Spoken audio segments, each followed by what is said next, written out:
여호수아 23장 1절에서 13절의 말씀입니다. 주님께서 주변의 모든 원수를 멸하시어 이스라엘에게 안식을 주신 뒤에 오랜 세월이 흘러서 여호수아도 나이가 많이 들었고 늙었다. 여호수아는 온 이스라엘 곧 장로들과 우두머리들과 재판장들과 관리들을 불러서 그들에게 말하였다. 나는 나이가 많이 들었고 이렇게 늙었습니다. 당신들은 주 당신들의 하나님이 당신들의 편이 되시어 이 모든 이방 나라에게 어떻게 하셨는지 그 모든 일을 잘 보셨습니다. 과연 주 당신들의 하나님은 당신들의 편이 되시어 싸우셨습니다.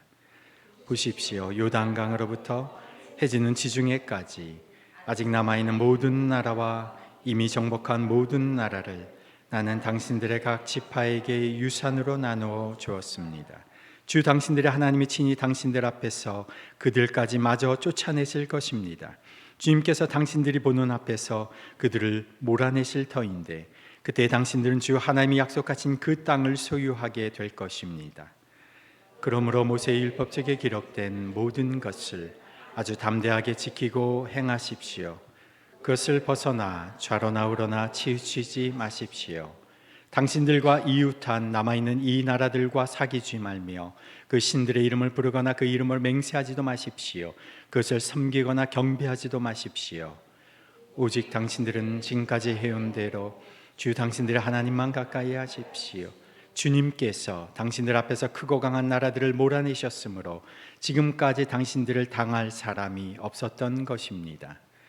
주 당신들의 하나님이 약속하신 대로 당신들의 편을 들어서 몸소 싸우셨기 때문에 당신들 가운데서 한 사람이 원수 1000명을 추격할 수 있었던 것입니다.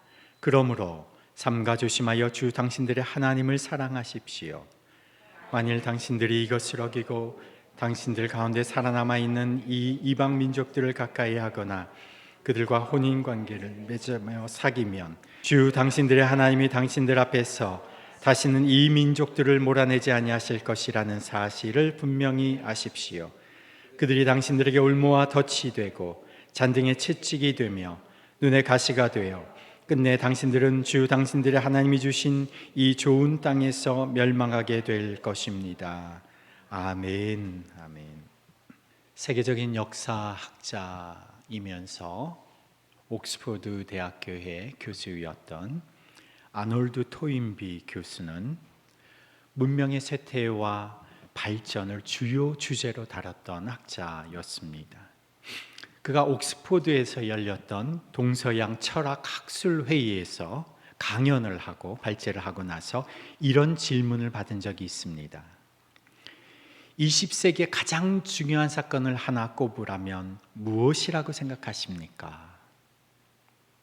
20세기에 인류사에 엄청난 일들이 일어났습니다. 2차 세계대전, 히틀러의 유대인 학살, 신민주의의 패퇴, 그리고 민족국가의 독립, 공산국가들의 몰락, 민주주의의 부흥, 굉장히 많은 역사적 사건들이 있었습니다. 청중들은 당연히 이런 사건들 중 하나를 꼽으리라 생각을 했습니다. 하지만 토인비는 조금의 망설임도 없이 이렇게 답했습니다.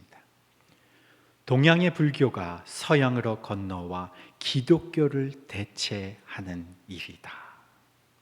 20세기의 가장 중요한 사건 하나를 이렇게 꼽았습니다. 토인비는 기독교의 몰락이 그 어떤 사건보다 20세기의 문명의 최대의 위기로 보았습니다. 왜일까요? 기독교가 무너지면 인류 역사를 지탱해 온 서구 문화의 기독교 진리에 근거한 기존 세계의 주도권이 무너져 버리는 겁니다. 기독교가 주도권을 잃어버리면 그 주도권을 잃어버리는 것으로 끝나는 것이 아니라 서양 세계의 가치와 세계관이 이 기독교 사상에 근거하여 세워졌는데 기독교가 그 주도권을 잃어버리면 그 주도권을 잃어버린 빈자리에 타종교, 거짓 진리, 어둠의 영이 주도권을 잡게 될 것이라는 거죠.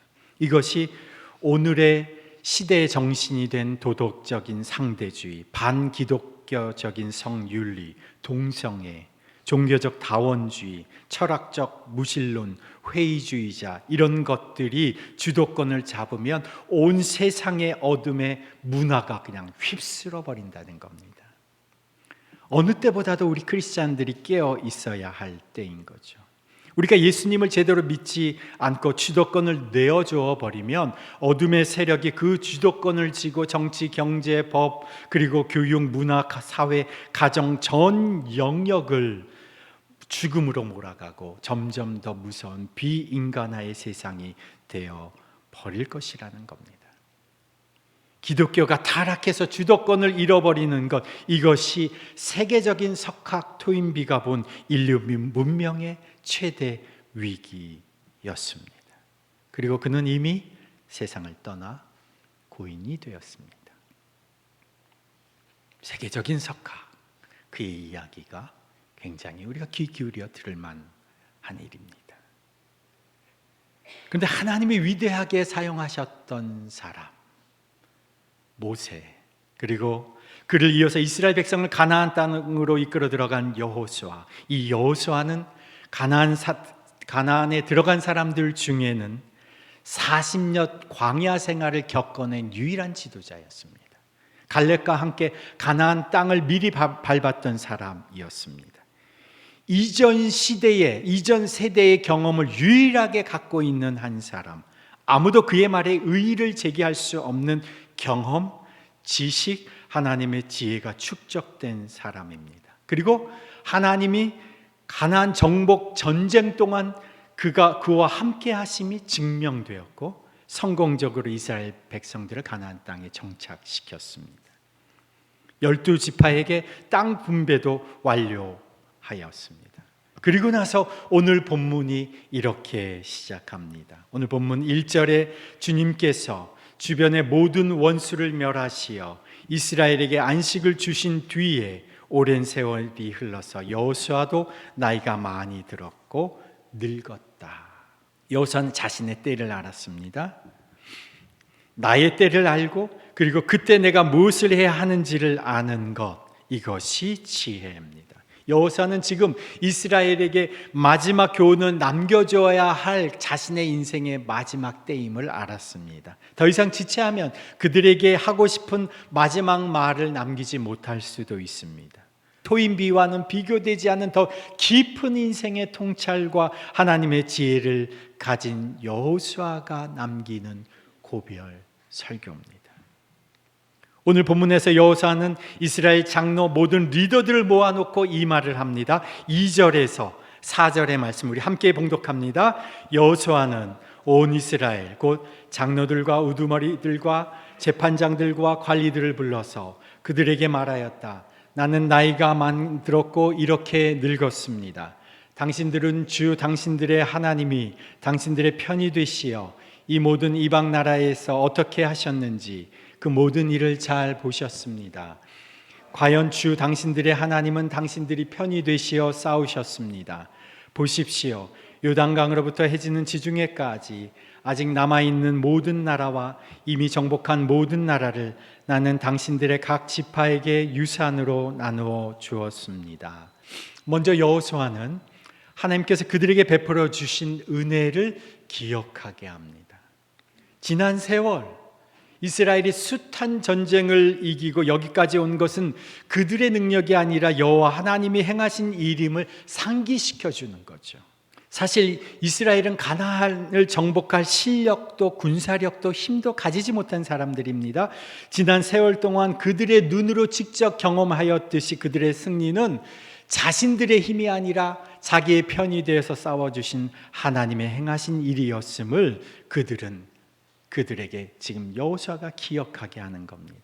여호수아를 우리가 1장서부터 이렇게 지금 살펴보았는데 여러분도 하나님이 그들을 위해서 어떻게 싸우셨는지를 여러분 기억하실 것입니다. 이스라엘이 요단강을 어떻게 건넜습니까? 다리를 타고 건너갔습니까? 그렇지 않죠. 어떻게 건넜습니까? 요단강을 마른 땅을 밟고 지나갔습니다. 어떻게 맨 앞에 누가 앞장을 섰습니까? 뭐가 앞장을? 법궤가 앞장을 섰지. 맨 앞에 법궤가 들어갔을 때 물이 그치고 그들이 마른 땅을 지나갔어요. 여리고성을 그들이 어떻게 정복했습니까? 그들이 무기로 정복했나요? 그들이 매일마다 하루씩 성벽을 깨뜨렸습니까? 아니죠. 하루에 한 번씩 뭘 했으면 성을 돌기를 했고, 7번째 날에 몇 바퀴 돌았습니다. 7바퀴를 돌고 하나님이 하라는 대로 크게 소리를 외쳤더니 성벽이 무너졌습니다. 아무리 연합군 5 왕들과 싸울 때 그들이 막 승리를 쟁취하고 완성하려고 하는데 해가 지려고 합니다. 그때에 여호수아를 통하여 기브온 위에 태양이 머물러라 명령하였을 때 태양이 멈춰서는 일이 있어서 어둠이 찾아오지 않아 그들의 승리를 완벽하게 쟁취를 할 수가 있었습니다.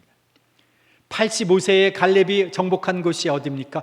헤브론입니다. 헤브론이 원래 이름이 무엇이었습니까? 기럇 아르바, 아르바의 성이었습니다. 아르바는 누구였느냐? 그 당시에 거인족 아낙 사람 중에 최고의 용맹한 장수였는데 그 장수, 그 거인족들을 다 쳐부수고 그 땅을 차지했습니다.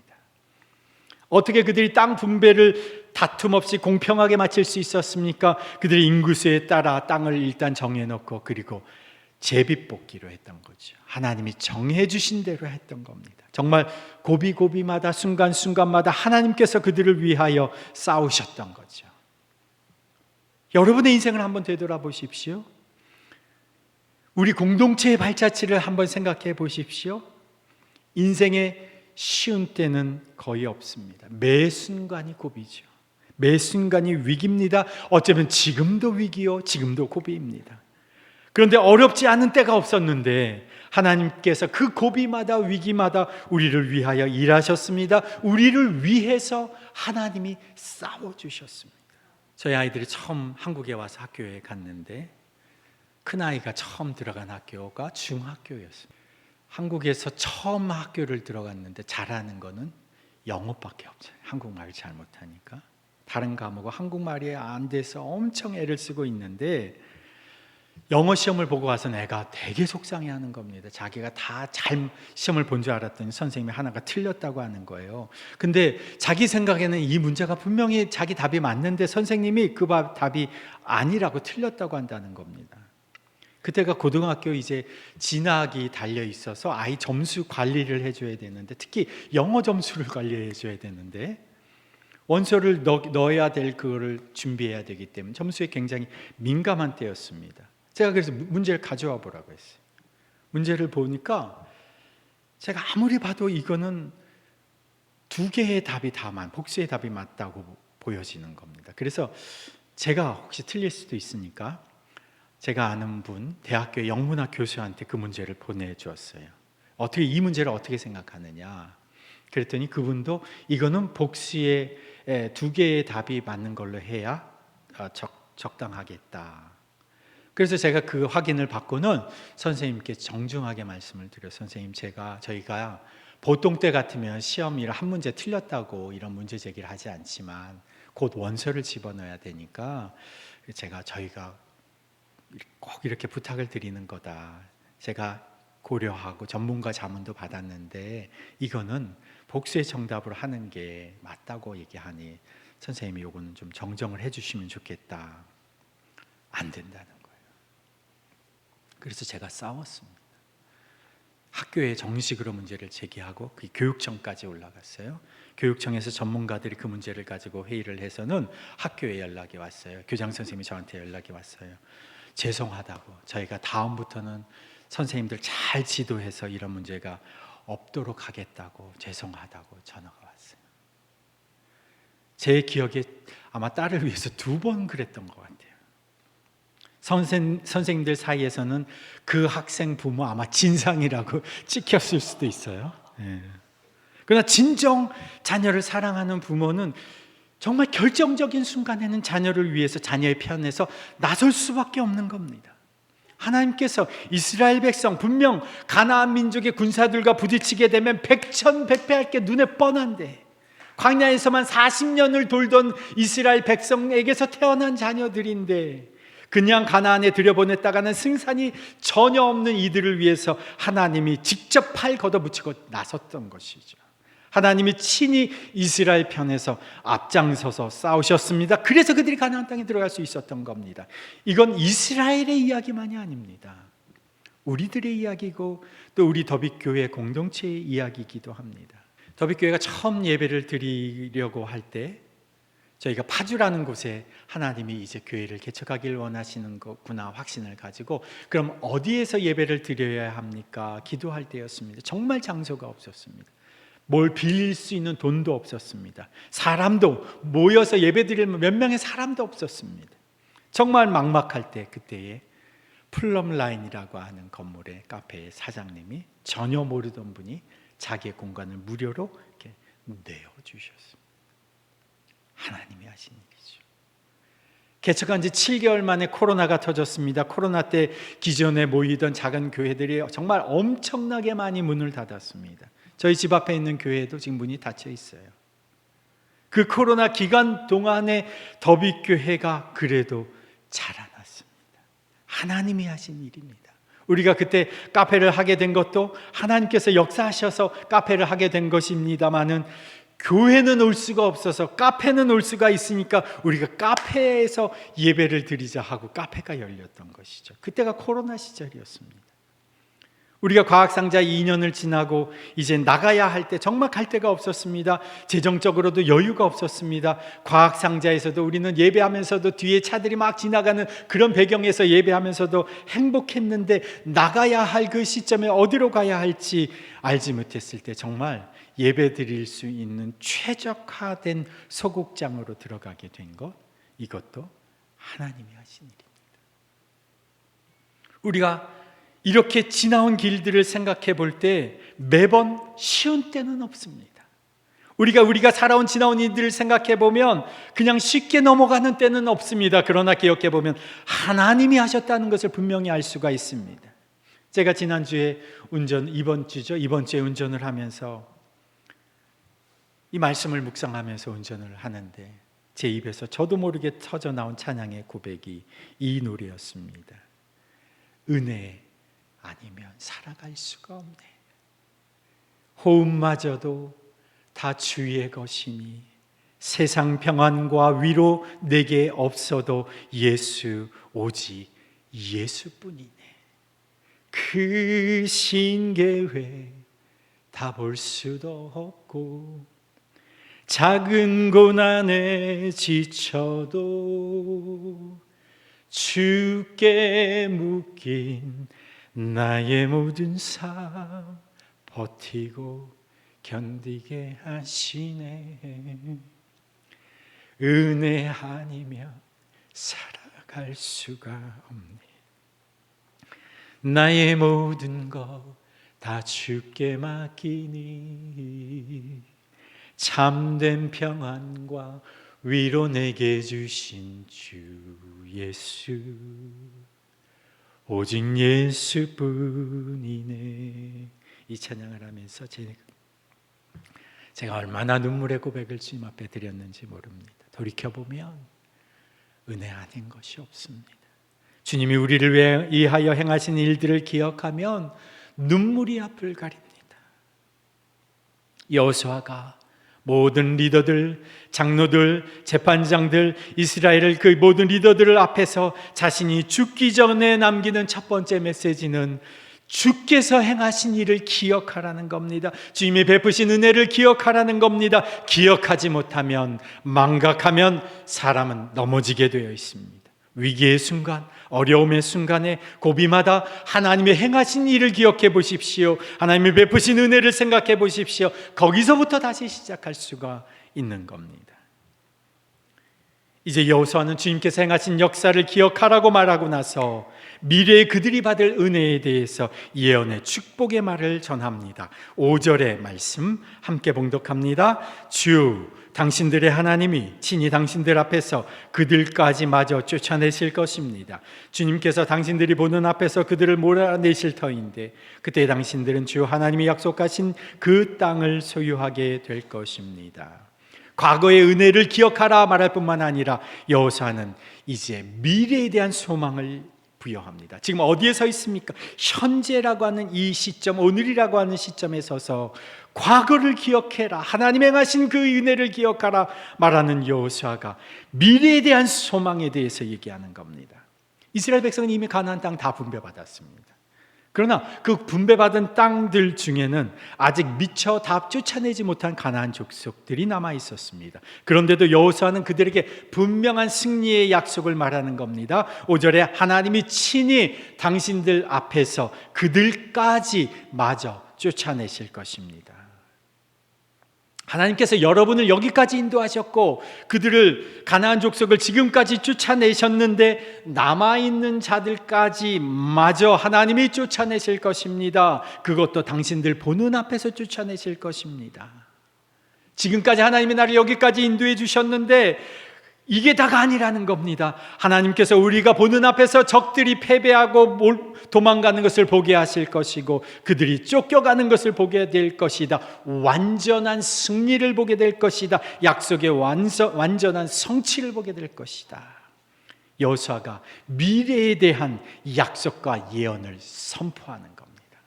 자, 과거의 하나님의 은혜를 기억하라고 말하고 미래에 대한 하나님의 약속과 승리를 확인시켜 주고 나서, 그리고 나서 여호수아는 무엇을 말하는가? 오늘 그렇다면 너희는 어떻게 행해야 하는가? 세 가지를 말합니다. 자, 첫 번째 한번 따라해볼까? 말씀을 지켜 행하라. 이스라엘 백성이 오늘 이 시점에 행할 세 가지를 말합니다. 첫 번째, 말씀을 지켜 행하라. 하나님만 가까이 하라. 하나님을 사랑하라. 세 가지를 얘기합니다. 첫 번째가 뭐라고요? 말씀을 지켜 행하라. 두 번째, 하나님만 가까이 하라. 세 번째, 하나님을 사랑하라. 이 세 가지를 말하면 세 가지가 조금 다 뉘앙스가 다르죠. 말씀을 지켜 행하라. 6절의 말씀입니다. 6절 함께 읽습니다. 그러므로 모세의 율법책에 기록된 모든 것을 아주 담대하게 지키고 행하십시오. 그것을 벗어나 좌로나우로나 치우치지 마십시오. 말씀을 지켜 행하라. 말씀을 지키려면 뭐가 필요합니까? 용기가 필요합니다. 이 영어 성경에 이 부분이 어떻게 되어 있느냐? Be very strong. Be careful to obey. 담대하라, 강해져라, 용기를 내라, 이런 뜻이죠. 뭐 하기 위해서? 말씀에 순종하기 위해서. 우리가 아침마다 시간을 내어서 말씀을 보고 말씀을 읽을 때에는요, 우리에게는 나름대로의 용기가 필요합니다. 그래서 오늘 본문에서도 이렇게 쓰여져 있죠. 아주 6절에 아주 담대하게 지키고 행하십시오. 말씀을 지키고 행하는데 아주 담대한 용기가 필요하다는 거예요. 왜냐? 내가 하던 지금 익숙한 방식에서 벗어나 하나님의 말씀이 요구하시는 바를 행하려면 불편함도 감수하는 용기가 필요한 겁니다. 아침마다 말씀으로 시작하려면 내 생활의 패턴을 바꾸는 용기가 필요합니다. 내 삶의 습관을 바꾸는 용기가, 큰 용기가 필요합니다. 여러분, 아침마다 말씀으로 하루를 시작하지 않으면서 말씀대로 산다, 말씀을 지킨다, 이건 불가능한 일이에요. 모든 주의 백성은 아침마다 말씀으로 시작해야 되는 겁니다. 한번 따라해 볼까요? 모든 주의 백성은 아침마다 말씀으로 시작한다. 말씀으로 시작하지 않고 어떻게 말씀을 지키고 말씀에 순종하며 산다는 겁니까? 그건 말이 되지 않는 거죠. 아침에 큐티하고 아침 기도에 참여하고 말씀으로 시작하는 겁니다. 말씀으로 시작하려면 용기가 필요해요. 왜요? 아침에 잠을 좀 줄여야죠. 30분 줄여야죠. 1시간 줄여야죠. 아침에 일찍 일어나야 되죠. 여러분, 아침 일어나자마자 휴대폰 켜서 뉴스 보고 동영상 보고 카톡 보고 인스타 보고 어떻게 하루를 말씀을 지키면서 행할 수 있다는 말입니까? 무조건 아침은 말씀으로 시작하는 아주 담대한 용기가 필요한 겁니다. 용기를 내어서 말씀을 지켜라. 그러면 말씀이 나를 지켜주시는 겁니다. 말씀을 지켜라. 오늘에게. 두 번째, 하나님만 가까이 하라. 8절의 말씀입니다. 8절 함께 읽습니다. 오직 당신들은 지금까지 해온 대로 주 당신들의 하나님만 가까이 하십시오. 이는 하나님과의 친밀함과 동행에 대한 요구입니다. 하나님 가까이 하면 자연스럽게 멀어지는 것이 있어요. 하나님을 가까이 하면 세상의 것들이 자연스럽게 멀어집니다. 이전의 우상숭배의 대상들이 멀어집니다. 하나님 가까이 하면 세상의 친구들이 멀어집니다. 술 친구들이 멀어집니다. 세상의 습관들이 멀어집니다. 하나님을 가까이 하면 말씀을 지켜 행하는 것이 억지로 의무감으로 하는 것이 아니라 기쁘고 즐거운 일이 되는 거예요. 하나님을 가까이 하면 말씀을 지키는 것이 특혜와 혜택이 되는 겁니다. 그러니 여호와께 가까이 하라. 제가 아침마다 아침 기도를 하잖아요. 그죠? 꼭 물으시는 분이 목사님 아침 기도에 매일마다 하시면 얼마나 힘드시겠어요. 힘든 건 맞아요. 힘든 건 맞는데 그게 즐거움이에요. 오늘 아침엔 하나님이 어떤 말씀을 나에게 주실까? 그 하나님의 말씀으로 하루를 사는 기쁨이 있어요. 즐거움이 있어요. 그러니까 때로는 힘들 때가 있지만 그 기쁨과 즐거움이 매일마다 나를 이끌어가는 거죠. 하나님께 가까이 하는 즐거움 속에서 그 말씀이 즐거워지고 기쁨이 되는 거죠. 말씀이 내게 너무나 꿀송이처럼 단 겁니다. 매일 아침마다 제가 아침에 그 말씀을 전하기 위해서 딱 펼치면 오늘은 하나님이 어떤 말씀으로 나를 위로하시고 나를 격려하시고 나를 지도하실까? 기대감을 하루를 시작하죠. 여호와께 가까이 하라. 세 번째가 뭡니까? 하나님을 사랑하라. 11절 말씀, 11절 함께 읽습니다. 그러므로 삼가 조심하여 주 당신들의 하나님을 사랑하십시오. 여기 보면 말씀을 지키고 말씀을 가까이 하는 것이 어떤 이득 때문에 복을 받기 위해서가 아니라 순전한 하나님의 사랑으로 순전하게 하나님을 사랑해야 한다는 것입니다. 마음을 다하고 뜻을 다하고 힘을 다하여 목숨을 다하여 주님을 사랑하고 예배하는 것, 이것이 순전한 사랑이라는 거죠. 오늘 주보 하단에 보면 여기에 제가 글을 하나 실어 놓았는데 사랑의 단계에서 사랑의 4단계가 있다고 되어 있습니다. 이것은 수도자인 클레 르보의 버나드라고 하는 수도사가 사랑에는 4가지 단계가 있다. 첫 번째 단계는 자기를 위한 자기사랑. 이건 본성적 자기사랑이다. 두 번째 단계는 자기를 위한 하나님 사랑. 하나님을 사랑하긴 사랑하는데 이거는 기복적 하나님 사랑이다. 세 번째 단계는 하나님을 위한 하나님 사랑이다. 이건 순전한 하나님 사랑이다. 하나님을 사랑하고 너무 그냥 그대로 사랑하는 거예요. 그리고 네 번째 단계는 하나님을 위한 자기 사랑이다. 이건 하나님을 너무나도 사랑하니까 그 사랑에 의해서 내 자신을 사랑하고 그리고 이웃까지 사랑하는 충만한 사랑이죠.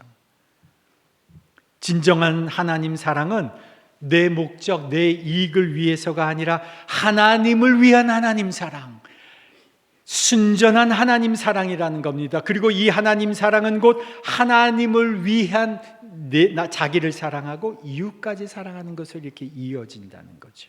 과거와 하나님의 역사를, 은혜를 기억하라. 미래, 하나님의 완전한 승리, 그것을 소망하라. 그리고 오늘 여기에서 우리가 해야 할 것을, 말씀을 지켜 행하라. 하나님만 가까이 하라. 그리고 하나님을 사랑하라. 여호수아가 주는 오늘의 메시지인 겁니다.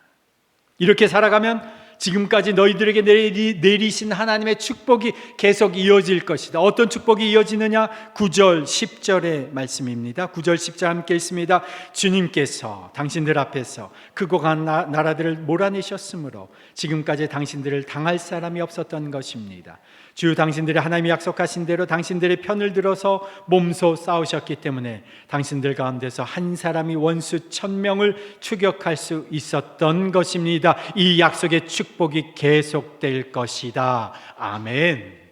어차피 내 힘, 내 실력, 내 능력, 내 건강으로는 안 되는 일입니다. 하나님께서 나를 위해서 행하시고 싸워주셔야 일당백, 일당천의 능력이 나타나 오늘도 가나안의 승리를 우리가 쟁취할 수가 있는 거죠. 그런데 이 세 가지, 오늘의 주는 당면한 너희들의 과제, 이 세 가지를 너희들이 어기고 우상 숭배한다면 어떻게 될 것이냐? 13절 어떻게 되느냐? 13절 봅니다. 주 당신들의 하나님이 당신들 앞에서 다시는 이 민족들을 몰아내지 아니할 것이라는 사실을 분명히 아십시오.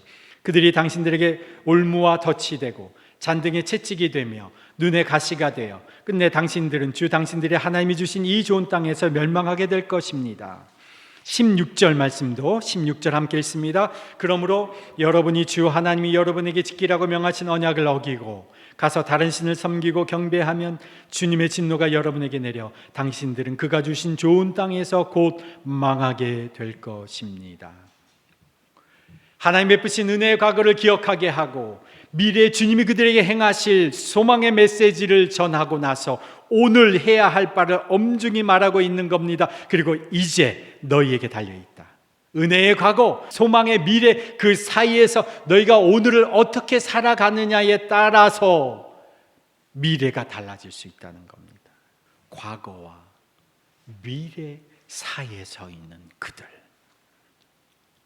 제가 이 메시지를 묵상하다가 책의 한 구절이 탁 떠올랐어요. 저희 형님이 쓴 책에 로마서 365라고 하는 책이 있는데 거기 로마서를 주해한 구절들인데 거기에 이 구절이 탁 생각이 나요. 제가 다시 찾으려니까 어디에 있는지 찾지를 못했는데 우리는 D-Day와 V-Day 사이에서 살아간다라는 구절이 있어요. D-Day는 보통 우리가 작전 개시일, 공격 개시일을 의미하는 말이지 않습니까? 그리스도인에게 D-Day는 예수님께서 십자가에서 우리를 대신하여 죽으시고 우리의 죄값을 청산해 주셔서 우리를 구원해 주신 역사적인 날, 그날이 D-Day입니다. 우리에게 구원을 주신 십자가 사건의 날, 우리에게 하나님 나라를 가져다 주신 그날. V-Day는 어느 날이냐? 그 예수님께서 하늘로 승천하셨는데 다시 오셔서 이 땅을 심판하시고 하나님 나라가 완성되는 최종적인 날, 승리의 날, 모든 반대하는, 하나님 반대하는 세력을 다 멸하시는 승리의 날입니다. 오늘 그리스도인들은 십자가로 우리에게 구원을 주신, 하나님 나라를 가져다 주신 그 D-Day와 완전한 하나님 나라의 승리가 임하게 되는 그 V-Day 사이에서 오늘을 살아가고 있는 겁니다. D-Day와 V-Day 사이에서 살아가는 우리가 감당해야 할 과제가 마치 여호수아가 하나님의 은혜를 기억하고 미래의 승리의 그날을 기대하며 오늘을 어떻게 살아가야 하는지를 말하는 그 메시지와 너무나도 일맥상통합니다. 이 땅에는 사탄과 마귀가 어떻게든 우리를 유혹합니다. 적들이 호시탐탐 우리를 공격하려고 노립니다. 그들을 예수 그리스도의 권세로 제압하고 그들이 가진 모든 영역을 우리가 다 그리스도의 이름으로 점령하면서 다스리고 하나님 나라를 확장해 가다가 마지막 그 V-Day를 우리가 맞게 되는 거죠. 이미 승리는 정해져 있습니다. 이미 주신 그 승리의 날을 생각하면서 우리는 이 땅에서 오늘을 살아가야 되는 거죠. 오늘 우리의 과제는 무엇입니까? 똑같죠. 말씀을 지켜 행하라. 하나님만 가까이 하라. 삼가 조심하여 하나님을 사랑하라. 이 세 가지 메시지를 가만히 보면 한 메시지에 다 축약이 됩니다. 그것은 하나님을 사랑하라. 결국 하나님 사랑하면 다 되는 겁니다. 우리 크리스찬에게 있어서 무엇보다 우선적인 것이 내 안에 거하시는 하나님과의 친밀한 사랑의 관계입니다. 하나님께서 아브라함을 부르셨죠. 그에게 목적지를 가르쳐 주시지 않고 가라고 말씀하셨습니다. 왜 그랬을까요? 아브라함아, 네가 나만 사랑하며 따르면 내가 너를 약속의 땅으로 데려갈 것이다. 하나님 사랑하면 당장 목적지가 분명해 보이지 않아도 주님 따라갈 수가 있습니다. 실패한 베드로에게 예수님께서 3번이나 확인하신 것이 무엇입니까? 네가 나를 사랑하느냐? 여러분, 예수님을 사랑하시나요? 예수님 사랑하면 내 마음이 하나님을 향해 있게 됩니다. 내 마음이 즐겨 하나님 앞에 기도하고 묻게 됩니다. 예수님을 사랑하면 찬양하기를 즐겨하고 예배하기를 좋아하게 됩니다. 예수님을 사랑하면 그의 말씀을 듣기를 원하게 됩니다. 예수님을 사랑하면 어떻게든 그분을 자랑하고 드러내기를 전하고 싶어 합니다. 억울한 일이 있어도 예수님 사랑하면 주님 때문에 손해보고 참게 됩니다. 예수님 사랑하면 교회를 사랑하게 되고 힘써 교회를 위해서 봉사하고 섬기게 됩니다. 예수님 사랑하면 그 마지막 V-Day를 소망하면서 천국을 소망하게 됩니다. 이 예수님 사랑은 어떻게 생기는 걸까요? 그 D-Day를 매번 기억하는 겁니다. 예수 그리스도의 그 십자가 그날을 매번 기억하는 겁니다. 그날은 내 옛 자아가 예수와 함께 죽은 날입니다. 그날을 기억하는 겁니다. 그러면 예수의 사랑이 내 안에 채워짐을 경험합니다. 이 예수의 사랑은 어떻게 생기는 것입니까? V-Day를 기억하는 겁니다. 그분이 다시 오셔서 이 땅에 완전한 주님의 승리를 가져오는 날, 내 눈물을 닦아주시고 우리에게 영광의 면류관을 씌워주시고 그 승리의 날을 소망하면서 바라보는 겁니다. 그러면 오늘 여기 시점에서 예수의 사랑으로 충만해지는 겁니다. 그러면 그 사랑 때문에 오늘을 승리하며 살아갈 수가 있게 되는 겁니다. 그렇게 D-Day와 V-Day를 기억하고 소망하면서 살아가는 주님의 백성들에게 주님께서는 강한 나라들도 그들 앞에서 몰아내실 것이고 당신들을 당할 사람이 없을 것입니다. 주 당신들의 하나님이 약속하신 대로 당신들의 편을 들어서 몸소 싸우시기 때문에 앞으로도 당신들 가운데서 한 사람이 원수 1000명을 추격할 수 있을 것입니다. 여호사를 통해서 과거를 기억해라, 하나님의 은혜를 기억해라, D-Day를 기억해라, 그리고 여호사를 통해서 미래를 소망하라, V-Day를 소망하라, 그리고 오늘을 하나님 사랑으로, 예수 사랑으로 살아내라. 이것이 이스라엘 백성에게 주시는 여호사의 메시지이며 D-Day와 V-Day의 사이를 살아가는 오늘 우리들에게 주시는 메시지입니다. 하나님 아버지, 여호수아의 마지막 유언과도 같은 고별 설교를 오늘 우리가 듣게 하시니 감사합니다. 우리에게 베푸신 주님의 기적과 은혜 망각하지 않고 기억하는 자로 살게 하옵소서. 십자가 사건을 매일매일 기억하며 매 순간 그 은혜로 살게 해 주십시오. 나는 죽고 부활하신 예수 그리스도의 능력으로 살아가는 자가 되게 하여 주옵소서. 오늘 비록 어려움과 고난과 역경이 있을지라도 우리에게 주실 완전한 그 승리의 날을 V-Day를 소망하고 기대하고 준비하는 자로 살게 해 주옵소서. 주님, 오늘을 살아가는 저희들 과거를 기억하고 미래를 소망하고 그리고 오늘 현재를 주의 사랑으로 살아내는 주의 백성 되게 하여 주옵소서. 이제는 우리 주 예수 그리스도의 은혜와 하나님 아버지의 무한하신 사랑과 성령님의 교통하심과 역사하심이 과거를 D-Day를 기억하고 미래의 약속을 V-Day를 소망하며 이제 사랑으로 살아내라는 이 메시지를 붙잡고 이제 세상으로 나아가는 주님의 백성들 위에, 그 가정과 일터 위에, 그리고 더비교회 공동체 위에 이제부터 영원토록 함께 하시기를 간절히 축원하옵나이다. 아멘.